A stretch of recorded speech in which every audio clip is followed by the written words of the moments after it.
Hello everyone, welcome back to chalchanger. So I was working on a project in my Raspberry Pi 4, but I had to go, so I just took out the power supply. But then when I turned my Raspberry Pi back on, it was corrupted. If you want to prevent your Raspberry Pi from being corrupted, make sure to watch this video to the end.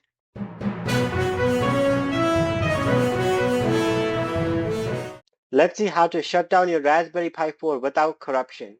So you need to go to Raspberry icon in top left and click on it, then click on log out. And finally, click Shutdown. Now there will be a flashing green light. When it is gone, you can safely plug out the power supply. If you have made this mistake already, you should reinstall Raspberry Pi OS on your microSD card, which you can learn how to do by watching the video on the I button above. If you want to learn how to use your Raspberry Pi, including features like Chromium, File Manager, and the terminal, make sure to click on the video on the screen now.